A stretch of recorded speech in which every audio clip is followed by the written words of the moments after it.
Hey, it's Evie, welcome to my channel. Today we are talking about Neville Goddard's revision and Neville Goddard's idea on self-talk in order to get yourself into a different feeling state, to manifest those things that you want, to change your life in whichever way you want. So I'm guessing you've probably heard of Neville Goddard's revision before, but if you haven't, it's basically revising past events in your head, changing them, writing them down, whatever. So let's say you get to the end of the day and a couple of things happened in your day that you didn't particularly like and didn't go the way you would have liked them to have gone. You change them, so you make them something different. Now, of course, you are not changing the past in reality, so you still remember the actual past events, but basically you're getting the feeling when you write down or when you think about a new version of that version, and allowing your subconscious to take on that new version in order to sort of improve your overall feeling state. That's my take on it anyway, and you might tell me that I'm completely wrong, but that's the take that I get from it. Do I use revision personally? I don't do much these days apart from getting the feeling state and then letting it go, because I found that that's what works for me. So I don't really employ a ton of techniques, but I have done it in the past, and I've done it for fun, because I have to say that if you're new to this stuff, I think telling you to rewrite the past in order to change your future is a bit out there for you, and you're going to think, that sounds like an amazing idea, but what the hell? And when you're not really into this, as I am in now, and if somebody turned around and told me this wasn't the way that things were, then I wouldn't be having it, because I am completely convinced and it is my way of living, although I do not live my life by the law of attraction, or I'm not constantly trying to create stuff, constantly trying techniques and stuff. I don't use techniques anymore because I just want to live my life knowing what I know. But to get to that stage does take a bit of time. So trying to use revision when you just get into this is probably a bit too huge for you, and probably something that you need to kind of wait until you have more of a belief going on and more faith that this is actually what's going on, and then have a go at that for fun. Because anything that you do that makes you uptight or causes resistance is not going to help you create anything. It really isn't. So that's what that is. You rewrite the past in order for your subconscious to believe a different story. Something else happened, making it easier for you to create that thing that you want in the future.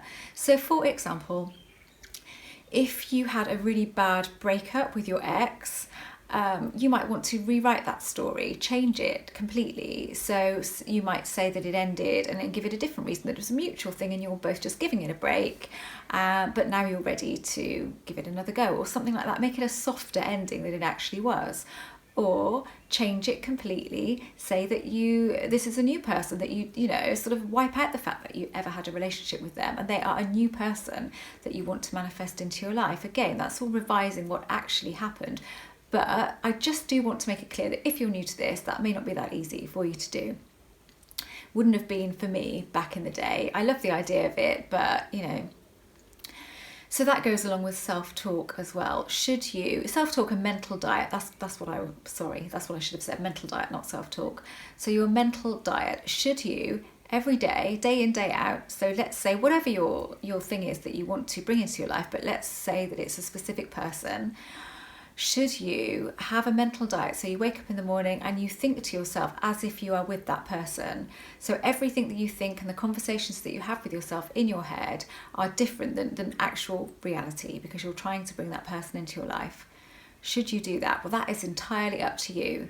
In my opinion, you should only do what makes you feel good. So if you're going about doing that back in the day and you're feeling really good about it, then yeah, sure, anything that makes you feel good, do. But if you're finding that it's causing you a lot of resistance because that little voice in your head is saying lying, lying, lying, faking, reminding you all of the time, and you're struggling with that voice and you're fighting against it, then it's not the thing to do. Anything that causes that feeling within you is not the thing to do. And I'm not one to say persevere, persevere, persevere, because you're just fighting all of the time, and none of that is any good for you. So I don't suggest that you do that. But people will disagree with me on that and say, no, have the self-discipline and carry on with it until eventually your subconscious takes it on board and it's completely natural. I can only say, from me, from my point of view, that if I did that, I'd be fighting with it for months and months and months, and it probably would never sink in there, because I'd be constantly, I know that little voice in my head would have taken over back in the day. So it wouldn't have been for me. So I really strongly suggest that anything that causes you resistance is just not your thing, and you move on and you find the thing that is your thing. And for me, it's just getting that feeling state, imagining, if I want to use my imagination. I don't even do that so much anymore now. So by that I mean visualising. I used to do that a lot more than I do now. And I haven't made a conscious decision not to visualise anymore. It's just happened because I am a complete convert. This is what it is as far as I'm concerned. I suppose I haven't needed to do anything else, so I just get the feeling, I live with the feeling for a few minutes, then I let it go about my business, telling myself there's a good chance that this could happen now, and that's all that I do, because I don't want this stuff to take over my life. I never have done. It did do for a little period, it certainly did, and I knew I didn't want that. I knew that I just wanted to live my life, find what worked for me, and give it the best shot I could and hope for the best, basically. And that's what I do, and that's why I don't get hung up on it. And when I get emails from you guys saying, I'm trying so hard, I've put in all of these techniques, and I've visualized, and I'm using mental diet, and I'm doing this and I'm doing that, but I'm still not getting anywhere, my reality is not changing, my heart sinks a little bit, because as soon as I read I'm trying so hard, I think, oh, because that is just one way to build up a ton of resistance, and then you live your whole life around this stuff, and it's really not the best way to go for your mental health, for anxiety levels and all of that, especially if you do suffer with a bit of anxiety. That can make it worse. So trying does not equal results. It really doesn't. Having a go at various different techniques for fun is brilliant, and if you're just enjoying that and enjoy the fact that there's magic around us but we don't know what it is, do it, but get on with your life. Then you'll see results. That's when you see results. That's how I've seen results, when I've stopped holding any expectation around anything. I decided that it'd be cool if it happened, but if it didn't, I would be okay. And I do that still now, even though that it always happens, because I am at that state now where I'm a full convert. That's it. It's like a religion, isn't it? I completely believe, and if somebody told me it wasn't this, it was something else going on, I wouldn't have it, because this is what it is to me. So that's my take on mental diet and revision. It's great if you do it for fun. Anything like that works if you do it for fun and you hold no resistance with it, so no looking for results all of the time. As soon as you start trying hard, you will start looking for results, because you will feel that you've put in all of this work and you should be getting the results. Where are the results? And of course they won't be there, because one, because you're observing, you're looking for them, and two, because you are frustrated that you don't have the results, annoyed with yourself or maybe the universe for not giving you those results. Even though you're not openly thinking I'm annoyed with the universe, you probably are feeling a bit annoyed with yourself and whatever else this is for not giving you results, because you're putting all of this work, you're putting in all of the work, and you feel like you should be getting results. And rationally that's, it doesn't work like that, but it doesn't stop you from feeling like that. And then when you feel like that, you don't get results. So it has a knock-on effect. This stuff works, it really does, and I don't know what it is. I always say that, I don't know what it is. I have no idea what it is, what's going on here. I don't see it as the law of attraction. I see it as more the law of creation. I'm creating things with a feeling, with a powerful feeling, and then I just let it go, and then that thing comes into my life as if by magic. But if I hold on to that and hold on to the outcome that I want and keep looking for it, I don't get it. And that's what happened when I first started with this stuff. I was looking for results like we all do, and they weren't coming. They only started coming when I decided I was just going to let it go a bit and just not be so into this. It's a difficult one, isn't it? Not being so into this and then talking to you about it like it's a thing. And it is a thing. But I just don't want it to take over your life. That's all.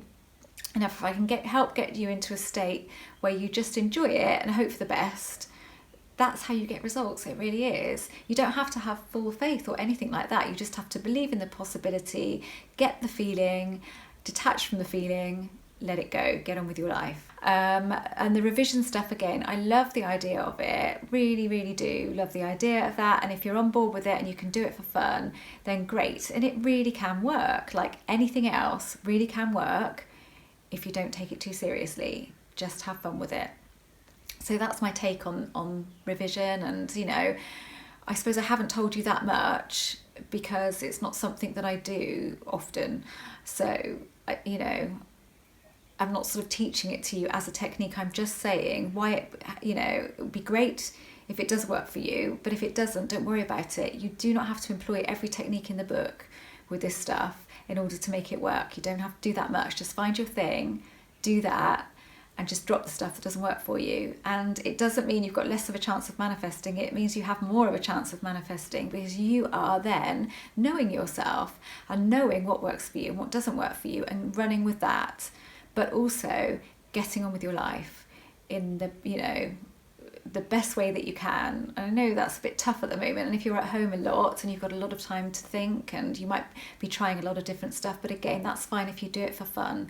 But if you do it with expectation of an outcome, you will struggle and you will start looking for results. And when you start looking for results, you don't get results. It's only when you look away that you get results. You know, that is just the way that it is. And I found that over the last few years that is how this works, and that's how you get great results. But if you are just starting out with this stuff, then I can categorically tell you that less is more, and the more you try, the less results you'll get, the more frustrated you will get. So it does work. It is magic. It's amazing. I'm not trying to take away from any of this stuff. I'm really not. I'm just saying that it's okay if you can't do it. If revision doesn't work for you and mental diet doesn't work for you, that's fine. Doesn't matter. Just not your thing. Something else is your thing.